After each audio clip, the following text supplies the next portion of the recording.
In today's video, I'll be showing you the process of making a small copper bowl. Now typically, I sell these as ring dishes. They work pretty well for that. But if you want to make it, you can use it for whatever you want to. Now typically, I use thicker copper for this, but I know not everyone has access to this, so here's something that you can use at home. But a copper pipe. You can get that just about anywhere, and it's not too expensive. It is considerably thinner though, but that won't be too much of a problem. So let's get into it. Just to be clear, I'll be using some tools in this video that you might not have. But that's okay, I don't want you to get discouraged. I'll be showing you ways of doing things that aren't nearly as expensive and don't require so many tools. There's a way to get into this cheaply, and I'll give you a few ideas along the way. To start with the copper pipe, well, you gotta cut the damn thing open. So let's get to that. It'd be a little tricky to start this out.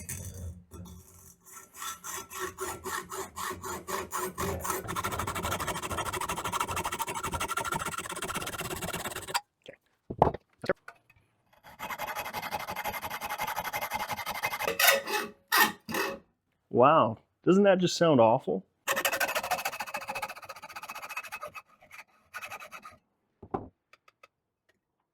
Now I'm just going to go in and finish that cut with these nippers. So after cutting this, we have to pry it open. It's a little hard right now, so what we're going to do is heat it up and anneal it. Now I have an oxyacetylene torch, and you might not have one. That's completely fine. You can just use a regular propane torch, a MAP gas, a butane torch, whatever you've got that heats it up. So let's get to it. Just heat it up until it's a dull red, and that's all you have to do.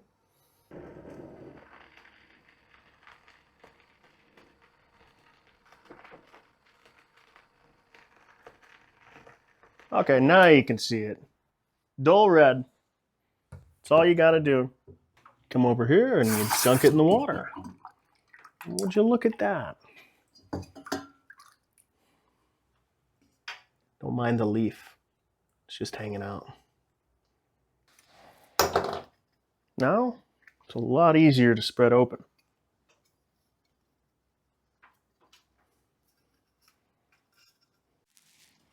All right, great. We have this. What's the next step?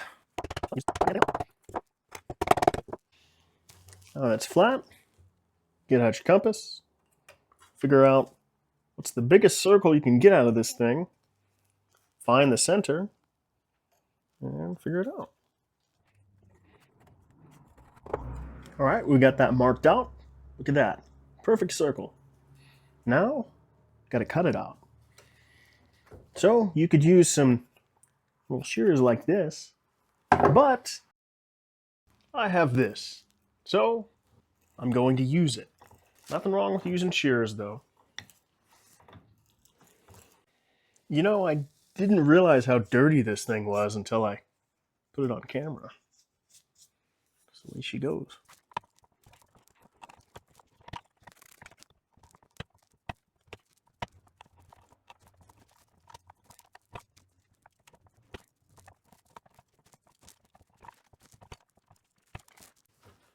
All right, that turned out decently well.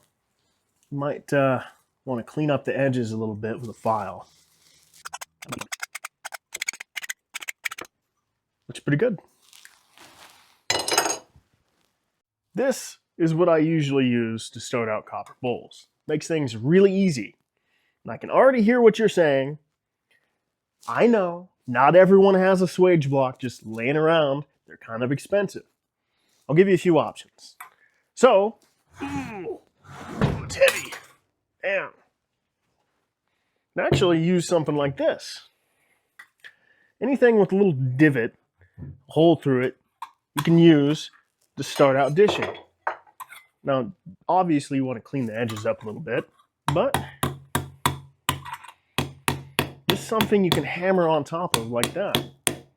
And of course, there's other options for you too. You just got to think about it. One of them is the ever-present stump. Now, I am of the opinion that every blacksmith shop should have a stump. You can do all sorts of things with this.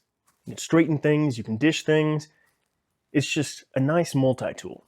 Look at it. It's beautiful. What a piece of equipment. And you know what? This was free.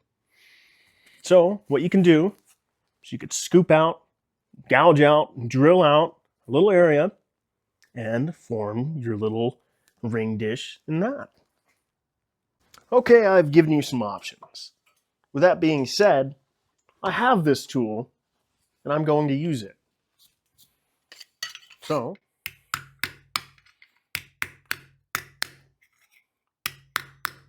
you see where I'm hitting? I'm hitting towards the center of this divot. I'm not hitting at the edges, I'm hitting at the center.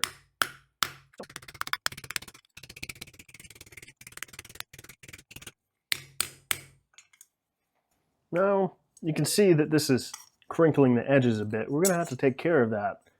But, starting to get dished out, aren't we? Let's just take care of those right now.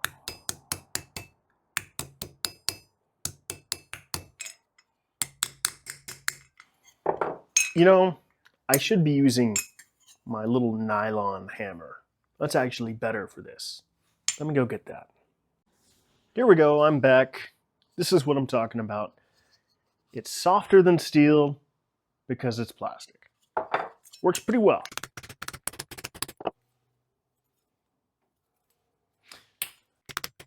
Now this swage block is still a little rough. The more polished it is, the better finish it's going to leave if you do hit through.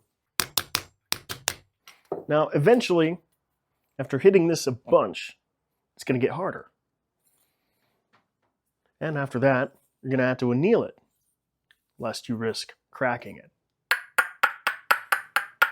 Sounds like it's pretty hard. Now we're just going to get this to a dull red and then dunk it in some water, just like last time.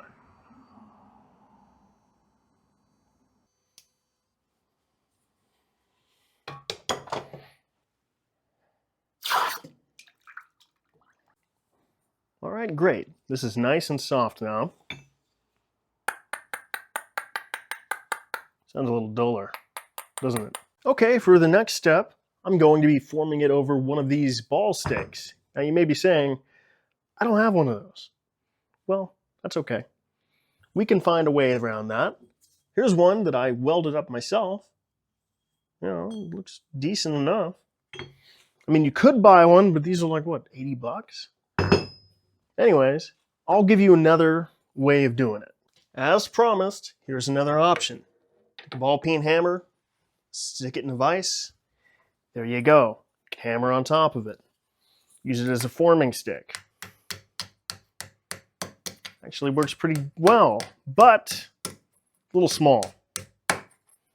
But you have options. You can also take a ball hitch, you know, a trailer hitch, and grind that down a little bit until it's a nice dome, kind of like that, and use it like that. You have lots of options, you just have to explore them. Now, with that being said, I'm going to use this because I have it and I like it. And why would I pay for a tool and not use it?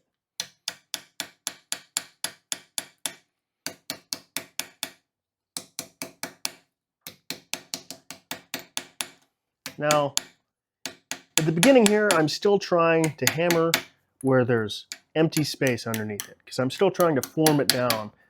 I want it to form kind of a nice cap on top of here.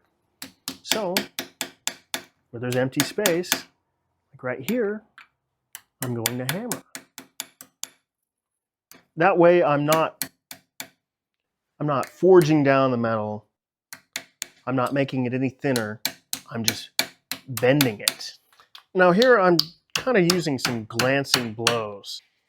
I might take it back over to the swage block and hammer it down a little bit.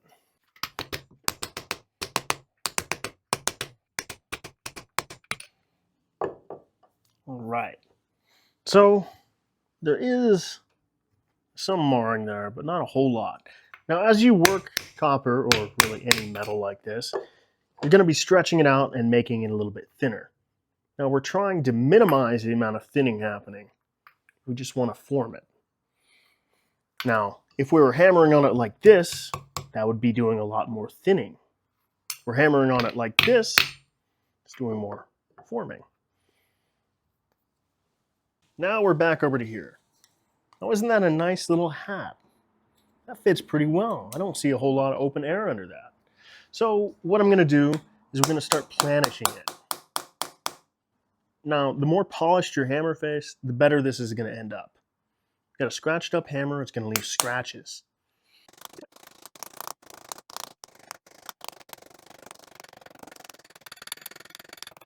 Now, doesn't this seem like the exact opposite about what I was just telling you to do, to hit it over open air? Well, that's because it is. We are actually forging down the metal here. We want to do that because there's scratches in the surface of this metal that we can kind of close up and polish up by doing this. Here, let's see if I can get you a closer look. All right, you see those? Let's take a look, see what we can do.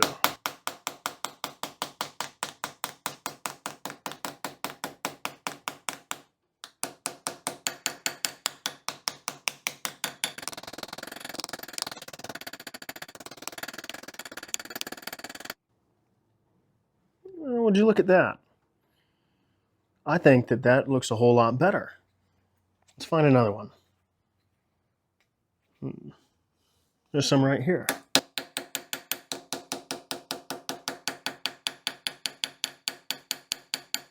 Now you got to be careful not to do too much of this because, like I said, it'll thin, and this edge is already a little bit thinned.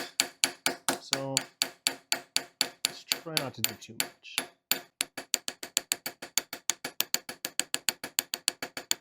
But, as you can see, that scratch is a whole lot less. Let's continue on. This probably takes the longest out of anything.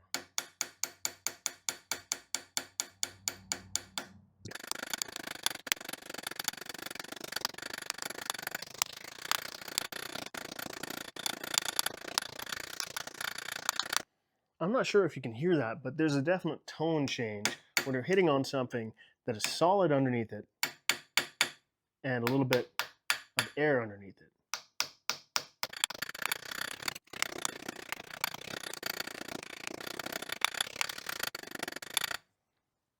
Take a look at that. Doesn't that look neat? Now we're getting there. That's starting to sound pretty hard. Now the thing about this is you don't want to have your piece of copper be super soft when you're done with it. But you also don't want to work it so hard that you crack it. So I'm not sure if I'm going to anneal this just now because when it's finished, I don't want it to be super soft. I want it to take some abuse. So I think I'm going to continue.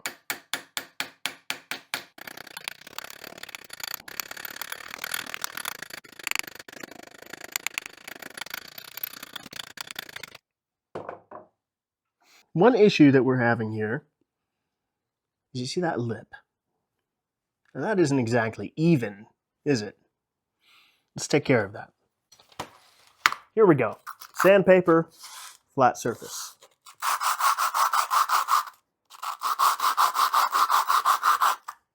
You know, one benefit of this is you get to file your nails.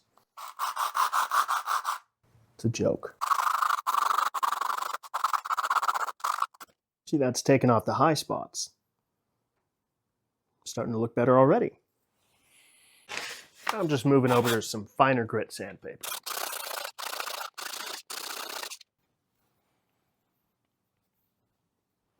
That's looking decent.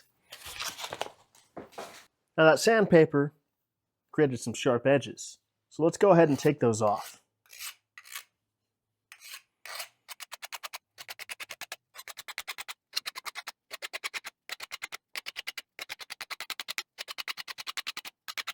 I go and grab some sandpaper,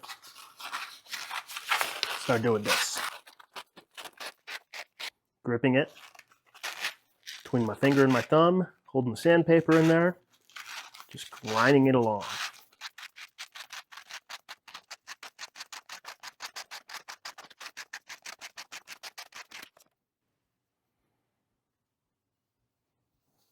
All right, that's starting to look pretty good.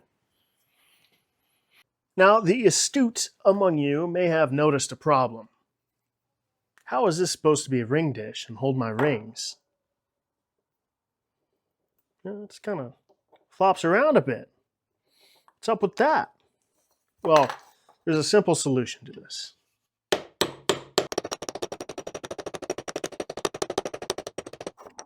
Now, would you look at that? A whole lot more stable. I think we should clean it. So, cleaning it, what do?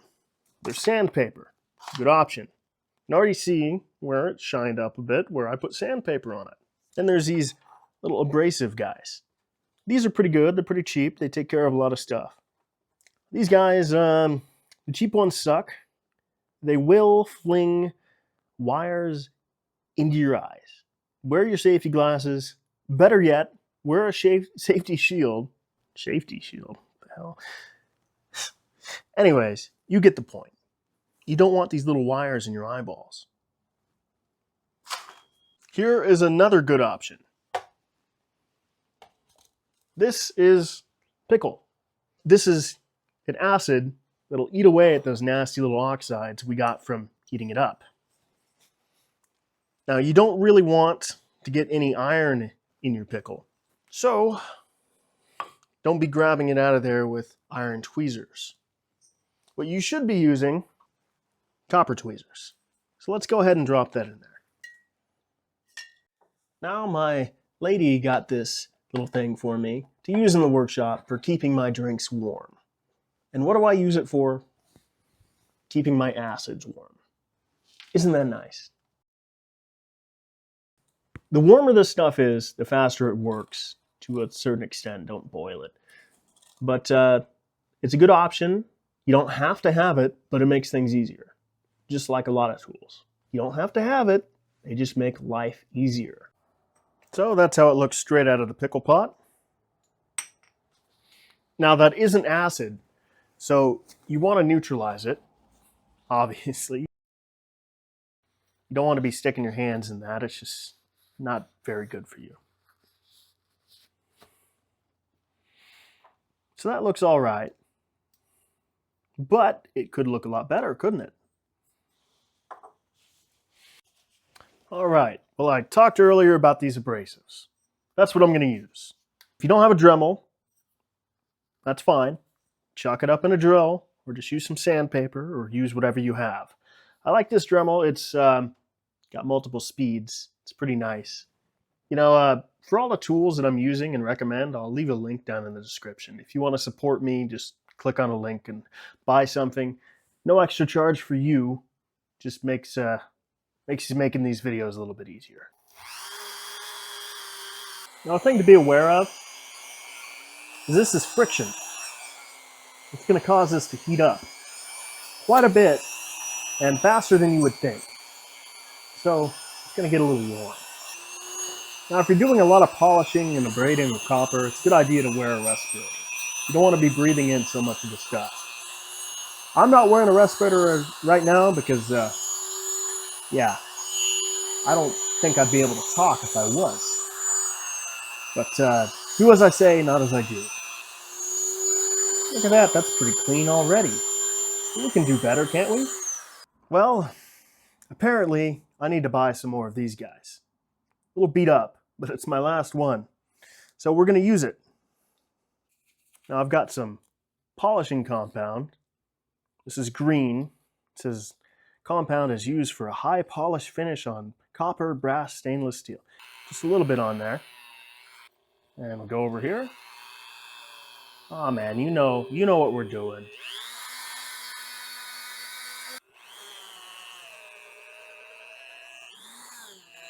I loaded it up with a little bit more polishing compound. That seems to be doing better.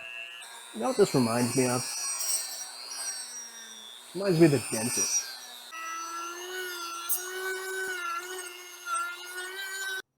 Okay, it's starting to look pretty good. I'm going to take some rubbing alcohol or mineral spirits or something and help take off some of that polishing compound. I'll be back. So I've decided to do one final touch on this bowl. We will see how it goes. I'm supporting it from underneath with the ball stake. You might not have that, that's okay. You don't have to do this. I'm just doing it because I think it would look cool. So, all right. Not quite as deep as I wanted it. The issue with this is if you don't hit it hard enough the first time, you have to find that hole again and realign it. But you can usually hear it click when it goes back into it.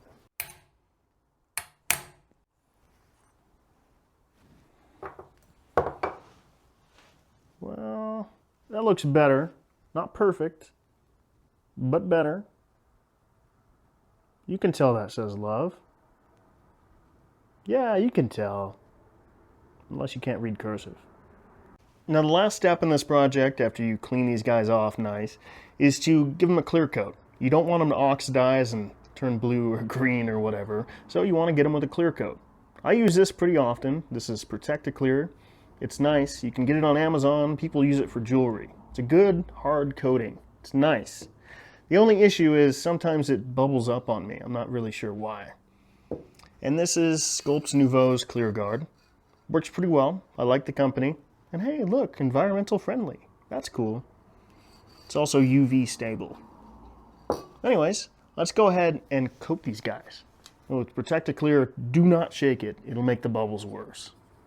So, let's get into it. Just look at that. Bubbles. Most of those bubbles will pop. It'll be fine. Yeah, those bubbles cleared up. It's fine. I think it's just doing that because it's a little cold out here in the workshop. Well, you made it to the end of the video. Now, either you fell asleep or you liked what you were watching. So, either way, thanks for watching. Thanks for your support. I appreciate it. If you really liked what you saw, go ahead and give me a like. If you really, really liked what you saw and you want to see more, go ahead and subscribe. Now, if you hated it, thought I did a terrible job, please tell me what I did wrong in the comments. I'd like to hear it. You can always do better. I'm not really sure what my next project's going to be, but I'm going to be working on more stuff and doing more stuff in the shop. So, thank you for watching. I appreciate it. See you next time.